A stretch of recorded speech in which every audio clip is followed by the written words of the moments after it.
La historia de la policía estadounidense revela un patrón que desafía la narrativa popular de que la policía son servidores públicos neutrales dedicados únicamente a la seguridad comunitaria.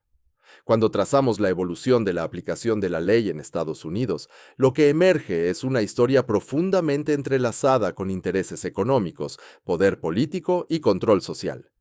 La institución que conocemos hoy no surgió de ideales democráticos sobre la protección igualitaria de todos los ciudadanos. En cambio, creció desde raíces claramente interesadas que siguen moldeando cómo funciona la policía en la sociedad contemporánea. Antes de que existieran departamentos de policía formales en Estados Unidos, aquellos con propiedad y riqueza crearon sus propias soluciones para proteger sus bienes. En las ciudades del norte durante principios del siglo XIX, los comerciantes agrupaban recursos para contratar guardias privados que vigilaban almacenes, muelles y distritos comerciales. Estos no eran servidores públicos en un sentido significativo. Trabajaban para quien los pagaba, y su principal obligación era con esos patrocinadores financieros en lugar de con un concepto más amplio de bienestar comunitario. La clase comerciante entendía que su riqueza acumulada necesitaba protección, y no estaban satisfechos con depender de sistemas informales de vigilancia o alguaciles voluntarios. Querían en su lugar agentes profesionales que priorizaran los intereses comerciales. Este acuerdo estableció un precedente que aún resuena en la policía actual. La pregunta fundamental de a quién sirven realmente la policía se respondió desde temprano. Quienes controlaban los recursos controlaban la protección.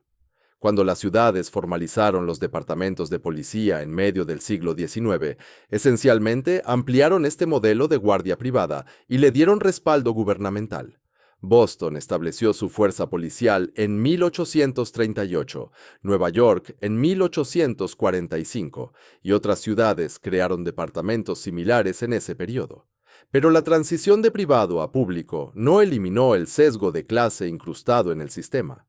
Las mismas élites económicas que financiaron las guardias privadas ahora influían en cómo operaban los departamentos públicos, asegurando que sus intereses permanecieran en el centro. Mientras tanto, en los estados del sur, se desarrolló un sistema paralelo aún más explícito en la protección de arreglos económicos mediante el control social. Las patrullas de esclavos surgieron a principios del siglo XVIII como grupos organizados encargados de capturar esclavos fugitivos, prevenir levantamientos y mantener la jerarquía brutal que requería la esclavitud. Carolina del Sur estableció patrullas formales para esclavos ya en 1704 y la práctica se extendió por los estados esclavistas. Estas patrullas tenían autoridad legal para entrar en cualquier plantación, detener e interrogar a cualquier persona negra independientemente de si había cometido alguna falta y administrar castigos en el acto. Los intereses económicos eran enormes. Las personas esclavizadas representaban la mayor concentración de riqueza en el sur prebélico, y los propietarios de plantaciones necesitaban mecanismos para proteger esa inversión. Las patrullas de esclavos no buscaban la seguridad pública en un sentido genuino. Existían para preservar un sistema económico basado en la esclavitud humana. Los patrulleros eran a menudo blancos pobres que recibían pequeños pagos o cumplían un servicio obligatorio, pero los beneficiarios eran los ricos dueños de esclavos. Después de que la guerra civil terminó oficialmente con la abolición de la esclavitud, estas funciones de patrulla no desaparecieron. Se transformaron en nuevas formas de policía racializada bajo los códigos negros y las leyes de Jim Crow, con la aplicación de la ley continuando para controlar la mano de obra negra y mantener la supremacía blanca. La conexión entre las primeras patrullas de esclavos y la policía moderna no es meramente simbólica. Muchos departamentos de policía del sur descienden directamente de estas patrullas, heredando tanto sus métodos como su propósito subyacente. La práctica de detener a las personas basándose en su apariencia en lugar de en su comportamiento, la suposición de criminalidad ligada a ciertos grupos poblacionales, el uso de la violencia como herramienta rutinaria de control, estos patrones tienen claros vínculos genealógicos con las tácticas de las patrullas de esclavos. Cuando consideramos por qué las interacciones policiales con las comunidades negras han estado tan marcadas por la violencia y la desconfianza, esta historia proporciona un contexto crucial. Las instituciones fueron diseñadas desde el principio para controlar más que para servir a estas poblaciones. Las máquinas políticas en las ciudades del norte moldearon la policía de maneras que profundizaron su distancia del servicio público genuino. A lo largo de finales del siglo XIX y principios del XX, los puestos policiales eran empleos de patronazgo distribuidos por jefes políticos como recompensas por lealtad. En ciudades como Nueva York, Chicago y Boston, ingresar como oficial de policía tenía poco que ver con las cualificaciones o el compromiso con la justicia.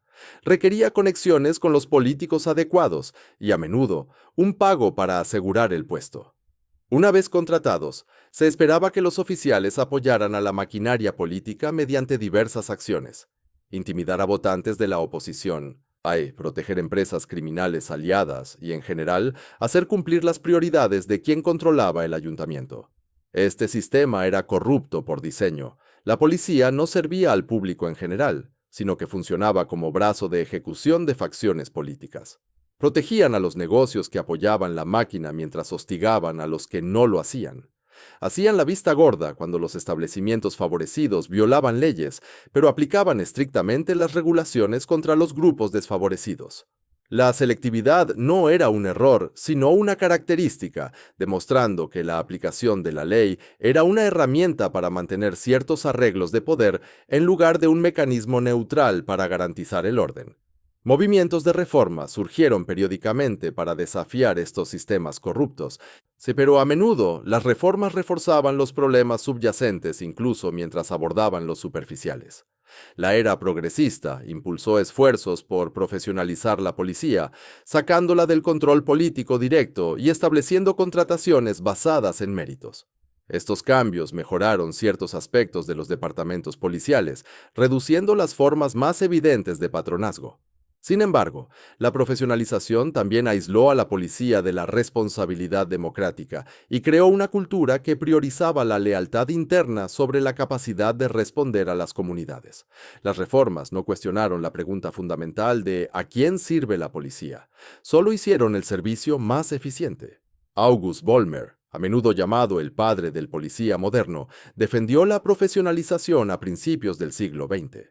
Sí abogó por la capacitación, la educación y los métodos científicos.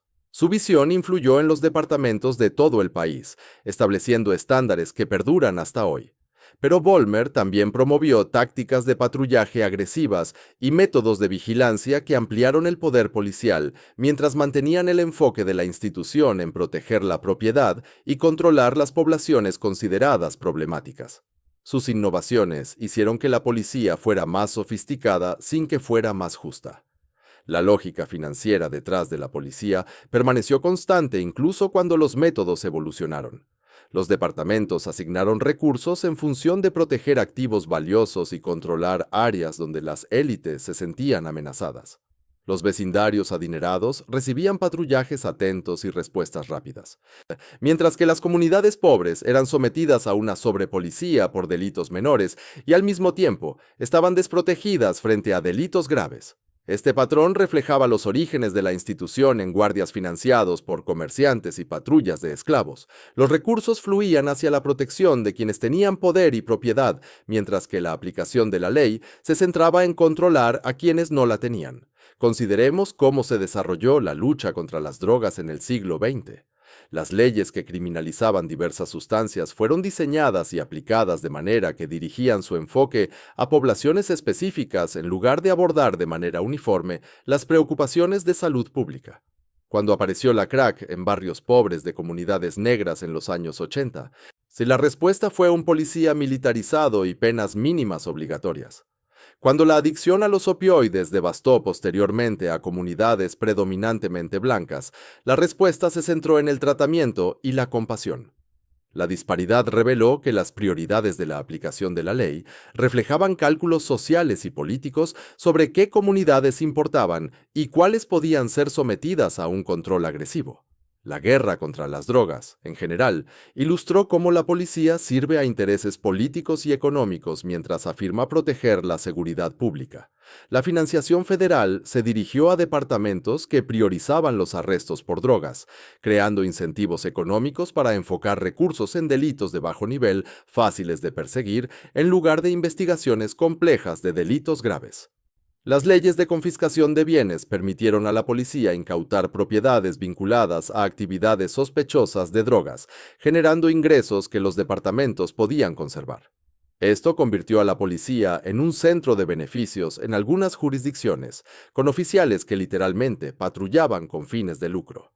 Estos mecanismos financieros revelan una continuidad con las primeras formas de aplicación de la ley en Estados Unidos. Así como los guardias financiados por comerciantes protegían intereses comerciales, los departamentos modernos obtienen fondos y justifican sus presupuestos sirviendo a las prioridades establecidas por quienes tienen poder político y económico. Las métricas con las que la policía mide el éxito, números de arrestos, multas impuestas, ingresos generados, reflejan esta orientación. Si poco se mide sobre el bienestar real de la comunidad, la confianza, o si la presencia policial hace que las personas estén más seguras de manera significativa. La evolución de la militarización policial demuestra cómo los intereses económicos influyen en las prácticas de control. El programa 1033, establecido en los años 90, permite al Departamento de Defensa transferir equipos militares excedentes a las policías locales. Agencias en todo el país han adquirido vehículos blindados, lanzagranadas y armas automáticas diseñadas para el combate. La justificación es la seguridad de los oficiales y la preparación para amenazas extraordinarias raras, pero el equipo se usa de manera rutinaria en formas que aumentan la escalada en lugar de desactivar las situaciones, especialmente en comunidades ya sometidas a una policía agresiva. Esta militarización sirve a múltiples intereses. Los contratistas de defensa se benefician con la producción continua, sabiendo que el equipo excedente encontrará uso en el ámbito doméstico. Los sindicatos policiales la apoyan porque el equipo militar mejora la cultura de guerreros que protege los privilegios de los oficiales. Los políticos la respaldan porque parecer duros contra el crimen sigue siendo políticamente ventajoso en muchos contextos. Las comunidades más afectadas por la policía militarizada generalmente no apoyan estas prácticas, pero sus preferencias tienen poco peso frente a intereses económicos y políticos alineados. Las corporaciones de prisiones privadas añaden otra dimensión a los intereses financieros que rodean a la policía. Estas empresas obtienen beneficios de la encarcelación, creando incentivos para mantener altas tasas de prisión. Lobbyan por leyes de sentencia severa y en contra de reformas en la justicia penal. La policía actúa como la primera línea de este sistema, realizando los arrestos que alimentan la cadena de prisiones. Aunque los oficiales en sí no suelen recibir remuneración directa de las prisiones privadas, la relación institucional significa que los departamentos de policía operan dentro de un sistema carcelario más amplio que obtiene beneficios de la criminalización. La cadena de la escuela a la prisión ilustra cómo se manifiestan estos intereses. La presencia policial en las escuelas, especialmente en aquellas que sirven a comunidades pobres y comunidades de color, ha aumentado de manera significativa. Y los estudiantes enfrentan arrestos por conductas que previamente habrían sido manejadas por maestros o administradores. Estos arrestos generan antecedentes penales que limitan oportunidades futuras, empujando a los jóvenes hacia una participación continua en el sistema de justicia.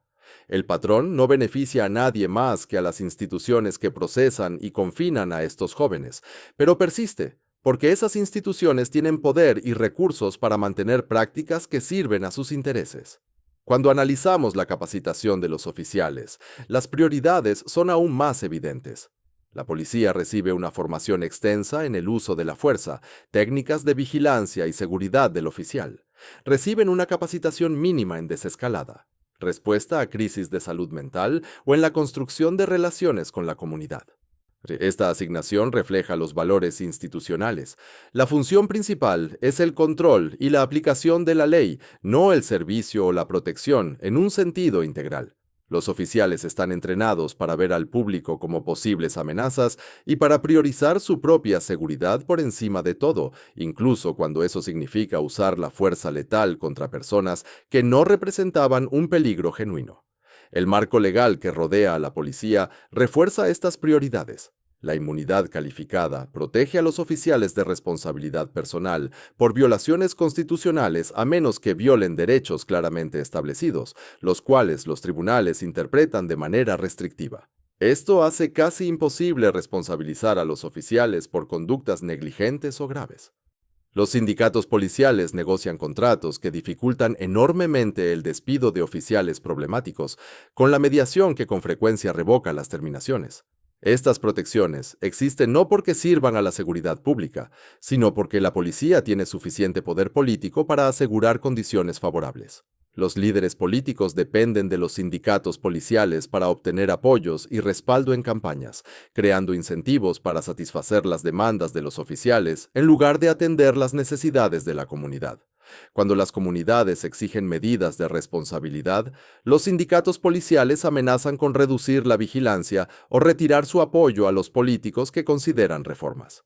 Esta economía política significa que los funcionarios electos a menudo priorizan las preferencias policiales sobre el bienestar de los ciudadanos, especialmente cuando esos ciudadanos carecen de recursos políticos comparables. La pregunta se vuelve inevitable.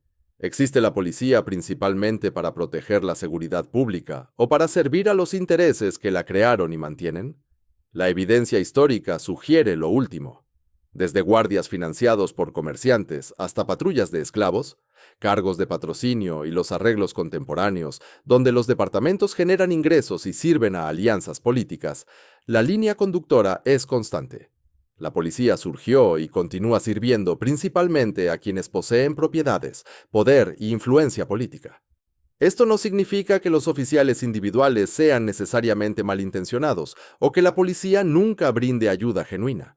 Muchos oficiales ingresan a la profesión con la sincera intención de servir a sus comunidades. Muchas investigaciones resuelven delitos reales y proporcionan cierta justicia, pero las motivaciones individuales no anulan las funciones institucionales. Un oficial que realmente quiere ayudar opera dentro de un sistema diseñado para controlar y proteger intereses particulares, y ese sistema moldea cómo se entiende la ayuda y quién la recibe. Los patrones persistentes de disparidad racial en la policía solo tienen sentido cuando se entienden desde esta perspectiva histórica. Los afroamericanos son detenidos, arrestados, brutalizados y asesinados por la policía en tasas desproporcionadas, y no porque los oficiales sean individualmente particularmente prejuiciosos en comparación con la población general, aunque eso puede ser un factor, sino porque la institución se desarrolló específicamente para controlar a las personas negras y proteger la jerarquía racial y económica. Los métodos cambian desde patrullas de esclavos explícitas hasta políticas que parecen neutrales pero producen la misma función de control, pero el propósito subyacente sigue siendo notablemente consistente. La confianza de la comunidad se vuelve imposible bajo estas condiciones. ¿Cómo pueden las comunidades confiar en una institución que históricamente existió para controlarlas en lugar de servirlas? ¿Cómo puede la institución construir confianza sin replantearse fundamentalmente su propósito y su relación con el poder? Estas preguntas rara vez se plantean seriamente en las discusiones principales sobre la reforma policial, que tienden a centrarse en ajustes en la capacitación o medidas modestas de responsabilidad, dejando intactas las estructuras básicas. La pregunta duradera es si la policía puede ser reformada para convertirse en algo que sirva genuinamente a todos los miembros de la comunidad por igual, o si sus propósitos fundamentales están tan arraigados que solo reimaginar la seguridad pública desde cero tiene sentido. La historia sugiere que el ADN de la institución contiene imperativos que las reformas no han alterado de manera fundamental. Cada era de reforma aborda los síntomas sin modificar las dinámicas centrales. La policía sirve principalmente a quienes tienen poder y recursos, mientras controla a las poblaciones que esas élites consideran una amenaza.